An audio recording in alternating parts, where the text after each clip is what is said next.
Bismillah ar-Rahman ar-Rahim. Dear students, Assalamu alaikum.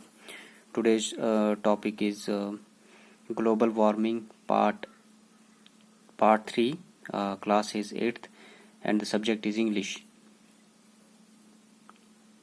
So we will start this lesson from question number 6. Question number 6 is, how is global warming the largest threat to humanity?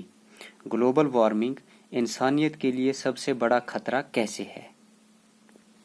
اس کے answer میں آپ لکھیں گے global warming is the largest threat not only to the humanity but also to all living organisms.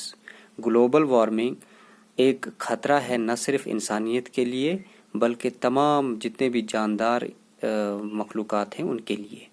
Due to global warming largest glaciers are melting which will cause the rise in the sea level and the change in the precipitation in air and certainly seasonal change.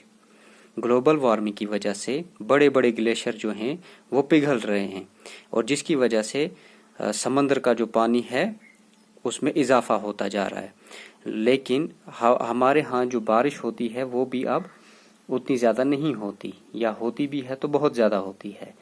تو اس سے certainly جو ہے ہماری موسمیاتی تبدیلی وہ رونما ہو رہی ہے.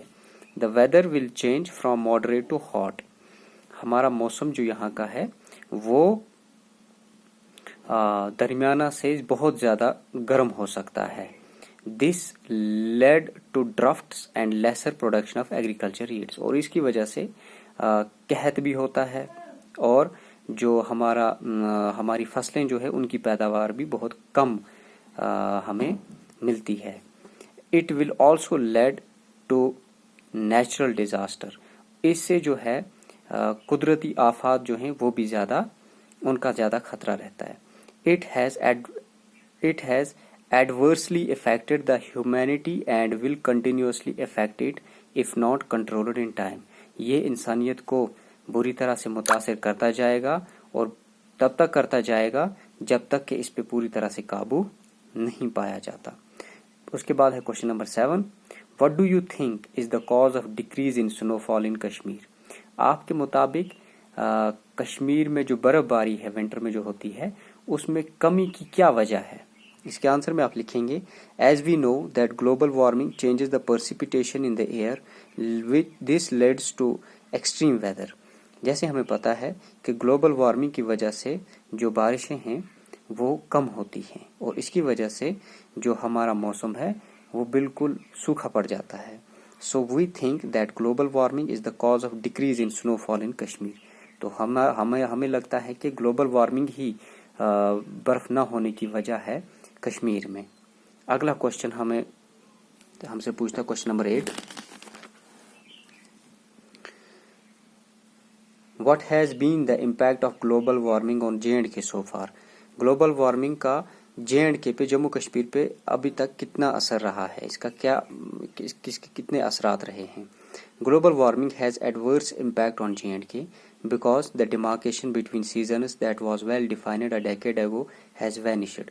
گلوبل وارمنگ کی وجہ سے جو ہے ہمارے جو موسم تھے ان میں ڈیمارکیشن تھی، یعنی ہمیں پتہ تھا کہ ونٹر کب شروع ہوتا ہے کب ختم ہوتا ہے.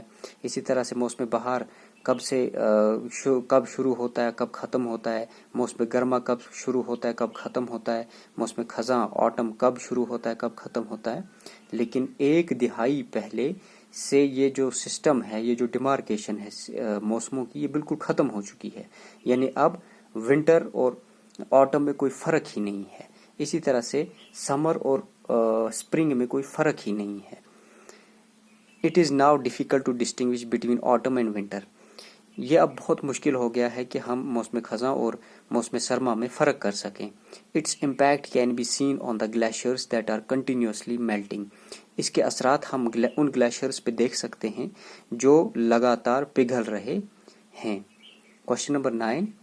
What role do the scientists play in J&K to deal with the problem of global warming? سائنسدان جموں اینڈ کشمیر میں کیا رول پلے کر رہے ہیں گلوبل وارمنگ کو کنٹرول کرنے میں؟ Scientists have considered the Kolhai Glacier as one of the index glacier in the Lidar Valley. سائنسدانوں نے کولہائی گلیشیئر کو انڈیکس گلیشیئر مانا ہے جو کہ لیدر ویلی میں پایا جاتا ہے. It has been selected for long term monitoring. اس گلیشیئر کو انہوں نے بہت عرصے تک مانیٹر کیا, اس پہ مشاہدہ کیا. Scientific studies conducted on the glacier will last for 5 years, after which TERI, the Energy and Resource Institute of J&K, will recommend measures to bring down the glacier's recession rate. اب جب اس کو monitor کیا گیا تو یہ جو scientific studies ہیں اس پہ 5 سال تک کنڈکٹ کی جائیں گی, اور یہ ایک انسٹیٹیوٹ ہے جو کہ ایبریویشن ہے ٹیری, TERI. اس کی فل فارم ہے the energy and resource institute of J&K. تو یہ انسٹیٹیوٹ اس کو مانیٹر کر رہا ہے اس گلیشیئر کو, اور اس کے بعد یہ ریکمنڈ کریں گے میجرز کہ کن کن احتیاطی تدابیر سے ہم اس گلیشیئر کی جو میلٹنگ ریسیشن ریٹ ہے اس کو کم کریں گے. اسی طرح سے question number 10, what do we as individuals need to deal with the problem of global warming. انفرادی طور پہ ہماری کیا ذمہ داریاں ہیں گلوبل وارمنگ کو ختم کرنے میں یا کم کرنے میں. As individuals, we should try to make awareness among the people about the drastic effects of global warming. ہم انفرادی طور پہ لوگوں کو اویئر کر سکتے ہیں, جانکاری ان کو دے سکتے ہیں گلوبل وارمنگ کے جو مضر اثرات ہیں, برے اثرات ہیں, ان کے بارے میں. Even individuals should try to minimize the exhaust of the green house effect. اور انفرادی طور پہ ہمیں گرین ہاؤس گیسز کا اخراج بھی کم کرنا ہے. اس طریقے سے ہم انفرادی طور پہ گلوبل وارمنگ کو کنٹرول کرنے میں مدد کر سکتے ہیں. تو پیارے بچوں, آج کے لیے اتنا ہی. اگلے پارٹ میں ہم لینگویج ورک کریں گے. تب تک میں امید کرتا ہوں کہ آپ اپنی کاپی ساتھ ساتھ مینٹین کرتے ہوں گے. Till then, stay home and stay safe. Thank you. Have a nice day.